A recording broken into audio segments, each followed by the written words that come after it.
오늘은 제18강의 강한 관리체계 구축하는 방법 세 번째 관리 경쟁력 구조에 관해서 말씀을 드리도록 하겠습니다. 관리 경쟁력의 구조라고 하는 것은 경영활동의 사업 목표를 달성하고 고객 만족을 시키는 활동으로서 외부적으로는 고객 시장의 변화를 이해하고 내부적으로는 그 대응력을 잘 갖춰서 관리 통제하는 것이며 내부 조직을 관리 통제하기 위해서는 정보를 공유하고 활용하고 리더십을 발휘하게 하는 활동을 말합니다. 현장의 경쟁력도 중요합니다만 사실은 관리 경쟁력이 이에 못지않게 더 중요하죠. 따라서 관리 경쟁력을 만들므로써 보이지 않는 경쟁력이 실질적으로 보이는 경쟁력보다 더 크게 작용을 하게 해야 합니다.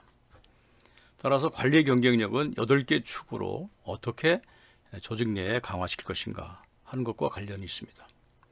첫 번째는 경영 비전과 리더십입니다. 기업의 장래의 모습, Y+3라고 얘기합니다. 예를 들어서 3년 후에 우리 기업의 모습이라든지 또는 5년 후의 기업의 모습 이런 것들을 세우고 당연도 사업 목표를 달성하기 위한 비전과 전략이 필요하죠. 회사가 나아가야 될 지향점을 결정하는 이정표라고 할 수가 있겠습니다.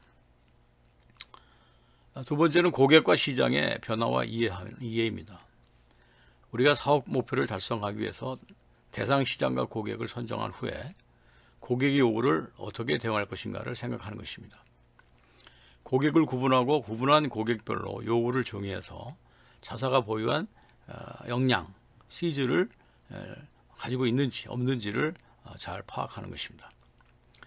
고객과 시장을 얼만큼 심도 있게 아느냐 모르느냐에 따라서 전략이 잘 설정되느냐 못 되느냐 결정이 되고 고객과 시장을 모르면 전략 자체도 불투명하게 되는 것이죠.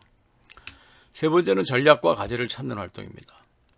고객의 요구를 달성하기 위해서 해야 할 과제와 갖춰야 될 역량이 무엇인지 도출하고 전략 과제화하는 활동이라고 할 수 있습니다. 넷째는 인재와 조직 역량을 고려해서 역량 강화와 학습하는 활동입니다. 전략 과제를 수행할 능력이 있어야 하며 할 수 있는 역량을 갖춰야 합니다. 그 일을 수행할 사람이 있어야 하고요. 그 사람이 역량을 갖춰야 되며 기존의 사람이라면 학습을 통해서 역량 증대 활동을 전개해야 하는 것입니다. 다섯 번째는 일하는 방법과 절차를 관리하는 것이죠.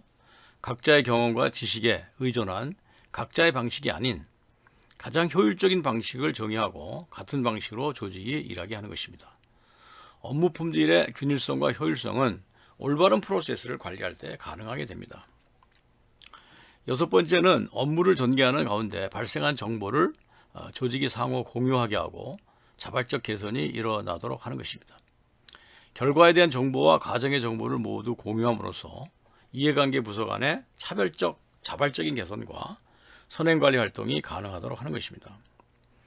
일곱 번째, 여덟 번째는 성과를 측정해서 과정관리의 효율성을 평가하는 활동입니다. 성과는 두 가지가 있죠. 경영성과와 고객만족이라는 성과입니다. 이는 정량적으로 측정 가능한 구조가 돼야 하고요. 목표와 실적의 차이를 분석해서 내부 프로세스를 개선하는 체질 개선 과제가 되게 해야 합니다. 이것이 관리의 경쟁력입니다. 어떤 기업은 결과는 측정하지만 과정상의 문제점과 모순을 개선하는 일에 서툴입니다. 정보 공유가 한계가 있고 몇몇 사람들만 아는 수준이라면 경쟁력은 없는 것입니다. 비전과 전략이 불분명하고 전략 과제를 구체화하지 않는다면 조직의 실행력은 떨어지고 시너지력은 취약하게 될 것입니다. 업무는 측정 가능한 구조를 만들어야 하고요. 목표와 실적의 차이를 알게 해서 스스로 문제점을 인식하게 하고 자발적 개선이 일어나도록 만드는 활동이 관리 활동입니다. 사업계획을 조직의 미션과 동일시키고 미션을 정량 목표로 전환하고 실행하기 위한 전략 과제를 도출하고 그 과제를 하부 전개해서 행동지표로 전환시킬 때 비로소 기업의 목표와 실행이 한 방향으로 정렬되어 시너지력이 증대하게 되는 것입니다. 강한 현장이 본질 경쟁력을 강화하는 수단이라면 강한 관리는 사업 목표를 달성시켜서 기업의 존속 여부를 결정하는 경쟁력입니다. 사업 목표를 여하히 달성하려면 어떻게 해야 될까요? 관리 경쟁력 구축 방법을 통해서 사업 목표를 달성할 수 있을 것입니다. Y+3 계획을 Y+0 계획과 연동시켜서 전략 과제를 도출하고 이것을 관리 사이클을 돌려서 단기와 중기 과제화해서 실행해 가는 방법론이라고 할 수가 있겠습니다. 오늘은 18번째 강의 관리 경쟁력의 구조에 관해서 말씀